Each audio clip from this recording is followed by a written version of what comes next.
మోడీకి మోకరిల్లుతున్న జగన్. అంటే ఎందుకు ఈ మాట అనాల్సొస్తుందంటే సార్, మనం జమిలీ ఎన్నికల్లో చూసుకుంటే దానికి జగన్ గవర్నమెంట్ మద్దతిచ్చింది మోడీ గవర్నమెంట్‌కి. కానీ మోడీ గవర్నమెంట్ మాత్రం జగన్‌కి వ్యతిరేకంగానే ఉన్నారు. అయినా సరే జగన్ మాత్రం మోడీకి మద్దతిస్తూనే ఉన్నారు. ఎందుకని? అంటే మోడీ ముందు మోకరిల్లిన జగన్ అనే వార్త వైరల్ అవుతుంది. దీనికి ప్రధాన కారణం ఏందంటే మొన్న జమిలీ ఎన్నికల బిల్లుకి జగన్ పార్టీ మద్దతిచ్చింది వైసీపీ. నిజానికి వాళ్ళేం అడగలేదు. అంటే మద్దతు ఇచ్చిందంటే ఇంకా అది బిల్లు చర్చకైతే రాలేదు. బట్ బిల్లుని ప్రవేశపెట్టాలా లేదా అనేది కూడా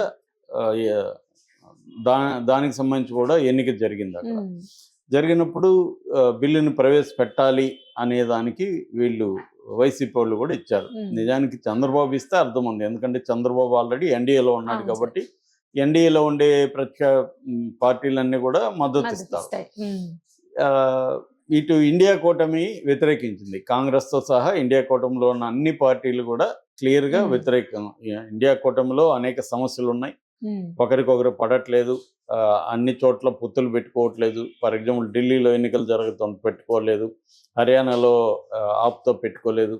ఆల్రెడీ మమత నేనే లీడ్ చేస్తాను అన్నట్టుగా మాట్లాడుతుంది. ఇలాంటి అనేక లోకలు ఉన్నా కూడా ఈ బిల్లుకి సంబంధించి వచ్చేసరికి యునైట్గా వాళ్ళు వ్యతిరేకించారు. ఈ బిల్లుని అసలు ప్రవేశపెట్టడానికి కుదరదని. బట్ మెజారిటీ వాళ్ళకి వచ్చింది కాబట్టి బిల్లు ప్రవేశపెట్టారు. అయితే మేము ఈ బిల్లుని ముందుగా జాయింట్ పార్లమెంటరీ కమిటీకి పెడతామని మోడీ అన్నాడు. ఎందుకంటే 2/3 మెజార్టీ ఉండాలి. 2/3 మెజార్టీ అనేది మోడీకి లేదు కాబట్టి కొంత టైం తీసుకొని మనం మ్యానిపులేట్ చేసి మెజార్టీ తెచ్చుకోవాలనేది మోడీకి ఉంది. సో ఈ కాంటెక్స్ట్లో ఇటు బీఆర్ఎస్, ఇటు జగన్, వైసీపీ, ఏఐడిఎంకే, అకాలీదళ్ ఇవన్నీ కూడా నాన్ కాంగ్రెస్, నాన్ బీజేపీ. వీళ్ళు అంటే నాన్ కూటమి, ఇండియా కూటమి, నాన్ ఎన్డీఏ కూటమి. సో వీళ్ళు కూడా మద్దతు ఇస్తున్నారు. ఇక్కడ బీఆర్ఎస్ ఎందుకు మద్దతు ఇస్తుంది అనేది మనందరికీ తెలిసిన రహస్యమే. ఎందుకంటే కవిత మీద కేసు ఉంది, బెయిల్ మీద ఆమె బయట ఉంది. రేపొద్దున బెయిల్ క్యాన్సిల్ చేయమని వాళ్ళు మళ్ళీ అడగచ్చు. కాబట్టి ఆ కత్తి వేలాడుతూ ఉంది. రేపొద్దున ఇంకా ఇక్కడ రేవంత్ రెడ్డి కేసులు పెడుతున్నారు. ఆల్రెడీ కేటీఆర్ మీద, కేసీఆర్ మీద, హరీష్ రావు మీద, వీళ్ళ ముగ్గురు మీద కేసులు దగ్గరకు వస్తున్నాయి. ఆల్రెడీ ఫార్ములా ఈ రేస్కు సంబంధించి కేసు ఈరోజు రేపు కేటీఆర్ జైలుకి పోయే అవకాశం ఉంది. ఈ కేసుల్లో ఈడీని కూడా ఇన్వాల్వ్ చేస్తే, అంటే మోడీ అనుకుంటే రేపొద్దున మోడీకి యాంటీ అయితే ఈడీ వస్తుందని మామూలుగా చెప్తుంటారు. సో ఈడీ కూడా వచ్చిందనుకో త్వరగా బెయిల్ కూడా రావు. ఆల్రెడీ మనం చూసాము, కవిత 6 నెలలు జైల్లో ఉండొచ్చింది. రేపొద్దున కేటీఆర్ ఫార్ములా ఈ రేస్ కేసులో కూడా ఈడీ ఎంటర్ అయితే బెయిల్ రాదు. పిఎంఎల్ఏ చట్టం వెరీ డిఫికల్ట్ బెయిల్ రావడం. సో రేవంత్ రెడ్డి కూడా మోడీతో కలిసి మీరు ఈడీ రండి, ఎందుకంటే enemy of the enemy friend అనే దీంట్లో బీజేపీకి కూడా ఏం ఆలోచిస్తుంది, ఒక రాష్ట్రంలో ఏది బలహీనంగా ఒక పార్టీ ఉంటే ఆ పార్టీని దెబ్బతీసి ఆ ప్లేస్లోకి తాను రావాలని బీజేపీ ప్లాన్ లాంగ్ టర్మ్. అలాగే ఇప్పుడు ఇక్కడ బీఆర్ఎస్ వీక్గా ఉంది కాబట్టి బీఆర్ఎస్ని దెబ్బ కొట్టి మనం బీఆర్ఎస్ ప్లేస్ని ఆక్యుపై చేసుకోవాలని బీజేపీకి ఉండే వ్యూహం. అందువల్ల రేవంత్ రెడ్డికి బీజేపీ కూడా హెల్ప్ చేసే అవకాశం ఉంది. సో దీన్ని కొంత తగ్గించుకోవాలంటే మోడీకి సపోర్ట్ చేయడం అనేది అవసరం బీఆర్ఎస్కి ఉంది. అలాగే వీళ్ళు చేశారు. జగన్ ఎందుకు చేశాడు? జగన్ ఇదొకటే కాదు, ఓం బిర్లా ఎలక్షన్ అప్పుడు, అంటే పార్లమెంట్ స్పీకర్ ఎలక్షన్ అప్పుడు అసలు జగన్ మద్దతు ఎవరు అడగలేదు. అంటే అడిగారు ఇదిగా, కానీ అవసరం లేదు. జగన్ మద్దతు అనేది లేకపోయినా మెజారిటీ ఉంది వాళ్ళకి. కానీ జగన్ ఎందుకు ఇచ్చాడు? జగన్ ఇవ్వాల్సిన అవసరం లేదు.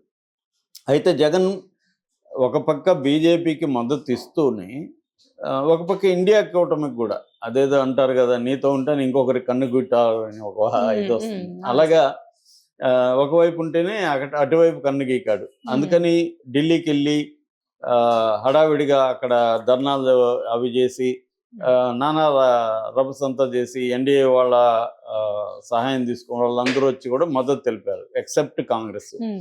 ఇండియా కూటమి వాళ్ళందరూ వచ్చి అక్కడ ఇండియా కూటమి వాళ్ళందరూ కూడా వచ్చి అక్కడ మద్దతు ఇచ్చారు.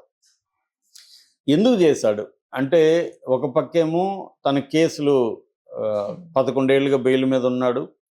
అక్రమాస్తుల కేసు ఆయన మీద ఉంది. ఈడీ సిబిఐ దాంట్లో ఉన్నాయి. ఈడీ సిబిఐ గట్టిగా అనుకుంటే ఆయన బెయిల్ రద్దు అయ్యే అవకాశం ఉంది. ఎందుకంటే ఆల్రెడీ ఈయన బెయిల్ రద్దు చేయమని రఘురామకృష్ణరాజు సుప్రీంకోర్టుకి వెళ్ళాడు. సుప్రీంకోర్టులో ఆ విచారణ జరుగుతుంది.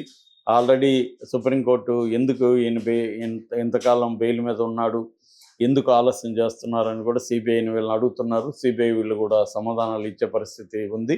సో ఈ కాంటెక్స్ట్ లో మోడీ గాని అనుకుంటే సిబిఐ ఈడీ కానీ గట్టిగా బెయిల్ రద్దు చేయండి, మేము త్వరగా కేసుని డీల్ చేస్తామంటే సుప్రీంకోర్టు కూడా బెయిల్ రద్దు చేసే అవకాశాలు ఉంది. ఎందుకంటే ఎకనామిక్ అఫెన్సెస్ లో స్ట్రిక్ట్ గా ఉండాలని సుప్రీంకోర్టు అనేక సార్లు చెప్పింది. హత్యలు కూడా ఒక్కోసారి ఇంటెన్షనల్ కాకుండా ఆన్ ద స్పాట్ ఎమోషనల్ గా జరుగుతాయి.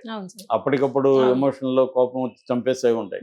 కానీ ఎకనామిక్ అఫెన్సెస్ అలా ఉండదు. చాలా ప్లాన్డ్ గా కోల్డ్ బ్లడెడ్ గా ప్రజాధనాన్ని దుర్వినియోగం చేయడానికి ఒక పన్నాగం, ఒక ప్లాన్ చేసుకొని చేస్తారు. కాబట్టి వీటి పట్ల స్ట్రిక్ట్ గా, ఇవేమి స్పర్ ఆఫ్ ద మూమెంట్ జరగవు అని సుప్రీంకోర్టు అనేక సార్లు చెప్పింది. అందుకని మామూలుగా ఇట్లాంటి కేసుల్లో స్ట్రిక్ట్ గా ఉంటుంది. కాబట్టి జగన్ కి మామూలుగా అయితే బీజేపీ పట్ల భయం ఉండాలి. కానీ ఎందుకు జగన్ ఇండియా కూటమి వైపు వెళ్ళాడు అంటే, ఇప్పుడు ఏంటంటే ప్రాబ్లం జగన్కి, ఇక్కడేమో చంద్రబాబు నాయకత్వంలో ఎన్డీఏ ప్రభుత్వం ఉంది, అక్కడ కూడా చంద్రబాబు మద్దతుతోనే ఎన్డీఏ ప్రభుత్వం ఉంది.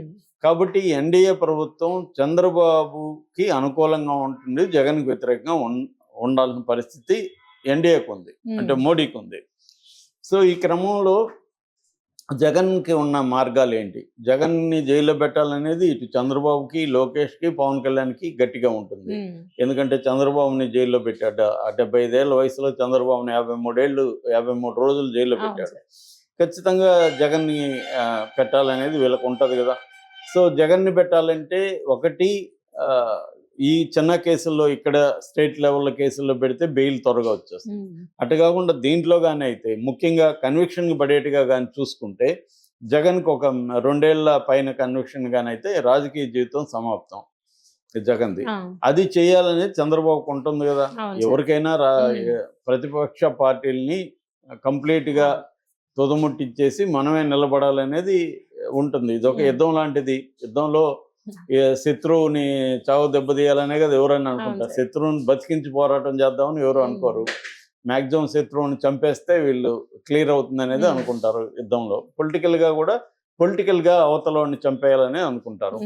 కాబట్టి ఈ యాంగిల్లో చంద్రబాబు చేస్తే జగన్కి ఇబ్బంది. చంద్రబాబు చేయకుండా ఉండాలంటే మోడీ అండ కొంత జగన్కి అవసరం.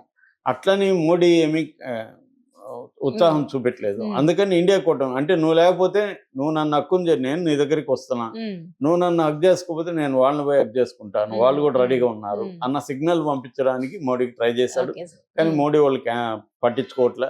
అందుకని మళ్ళీ అటువైపు గట్టిగా వెళ్ళలేదు.